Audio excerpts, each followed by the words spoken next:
Hello बच्चों, let's read the question. The question says a police constable is chasing a thief who is initially 10 meter ahead of the constable. Uniform speeds of the constable and thief are 10 meter per second and 8 meter per second respectively.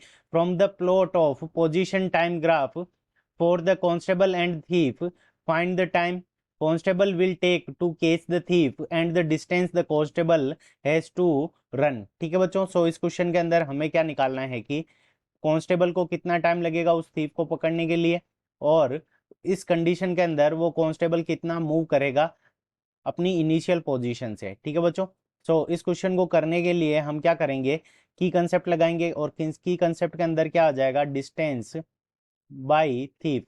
ठीक है बच्चों, so distance जितनी thief करेगा, distance by thief, तो distance जितनी thief move करेगा उतनी की उतनी क्या करेगा, पुलिस वाला मूव करेगा। तो distance by thief is equals to distance distance by constable.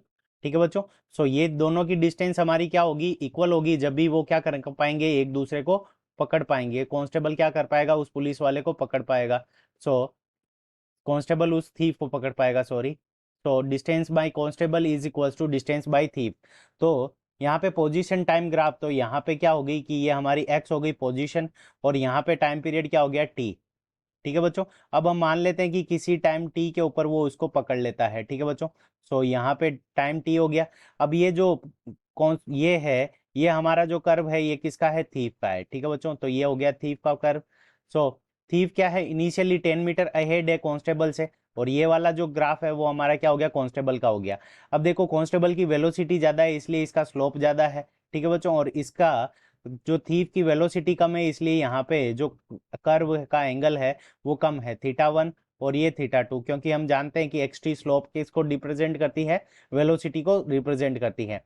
तो अब देखो थीफ की अगर हम डिस्टेंस देखें तो 10 मीटर वो पहले से ही अहेड है, और उसको मान लेते हैं कि उसकी स्पीड कितनी है, 8 टी है। तो यहाँ से यहाँ पे हमारे पास में जो डिस्टेंस आ जाएगी 10 + 8 टी इज इक्वल्स टू, यहाँ पे 10 × 10 क्या है, उसकी कांस्टेबल की स्पीड। सो यहाँ से हमारे पास में क्या आ जाएगा, 10 + 8 T is equals to 10 T. तो यहाँ पे 10 इज इक्वल्स टू हमारे पास में क्या आ जाएगा, 10 टी - 8 टी। तो 10 t - 8 t को जब हम सब्सट्रैक्ट करेंगे तो यहाँ पे हमारे पास में 2t वैल्यू आ जाएगी। तो t इज इक्वल्स टू हमारे पास में कितना आ जाएगा, 10 ÷ 2। सो यहाँ पे हमारे पास में जो टाइम लगेगा वो कितना आ जाएगा, 5 सेकेंड। सो 5 सेकेंड के बाद में ये क्या कर लेगा, पुलिस वाला उसको पकड़ लेगा। अब डिस्टेंस x की अगर हम वैल्यू देखें तो x इज इक्वल्स टू, तो डिस्टेंस बराबर क्या होगा, वेलोसिटी मल्टीप्लाइड बाय टाइम। सो यहाँ पे हमारे पास में वेलोसिटी कितनी गिवन है पुलिस कांस्टेबल की, तो वो गिवन है 10, और इसको अगर हम टाइम पीरियड 5 से मल्टीप्लाई कर देंगे तो हमारे पास में जो डिस्टेंस आ जाएगी वो कितनी आ जाएगी, 50 मीटर्स। सो 50 मीटर्स की डिस्टेंस के बाद में वो क्या कर लेगा, पकड़ लेगा, और टाइम उसको कितना लगेगा, 5 second. So this is our correct answer. I hope you understood it well. Best of luck, thank you.